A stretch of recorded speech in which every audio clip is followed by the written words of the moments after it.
So, story number one says Whitehouse begins tearing down the East Wing for Trump's $250 million ballroom. All right, well, cool.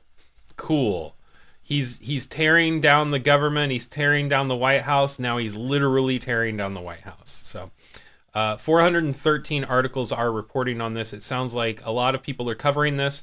Bias distribution has 50% of the reporting coming from the center, 31% coming from the left, with 19% coming from the right. So you can see that the left is a little more worried about this than the right.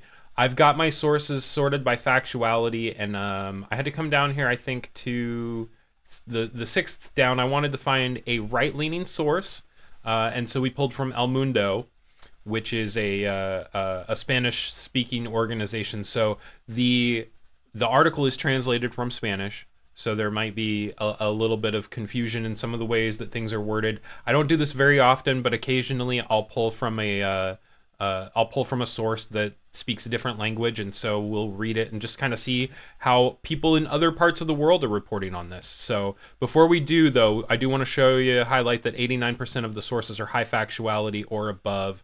10% of the ownership is coming from independent news sources. And so let's get into our article from El Mundo. I've already got it translated. So some correspondents made public the first images of the demolition machines working in the East Wing from the headquarters of the U.S. executive. See the way that that's worded? As reported by the Trump administration a few weeks ago in a statement, the new facility was going to be substantially separated from the main building. However, as several journalists present today, we are able to verify the original structure of the White House will be affected. A White House official confirmed to the newspaper The Washington Post, on the condition of anonymity, that the demolitions seen this Monday, they are to build a hall, and he pointed out that this will replace the East Wing. Holy shit.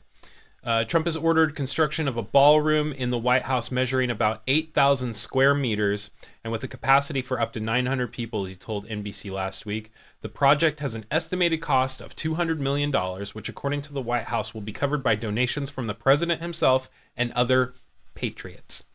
The company in charge of the works is the construction company Clark, based in the state of Virginia, and responsible for emblematic projects in the U.S. Capitol, such as Capital One Arena Stadium and L'Enfant Plaza Park. The design corresponds, in turn, to the firm McCreary Architects, which will preserve the American neoclassic style that prevails in the White House. So yeah, a little bit of a translation challenge there, but you kind of get the gist of what's going on. And like I said, I picked that because it was the highest factuality that's being reported from the right. So, hey, thanks for watching this clip from Nightly News this morning. If you haven't, make sure that you drop the video a like, subscribe, and turn on notifications so that you never miss a video or when we go live on Tuesdays and Fridays.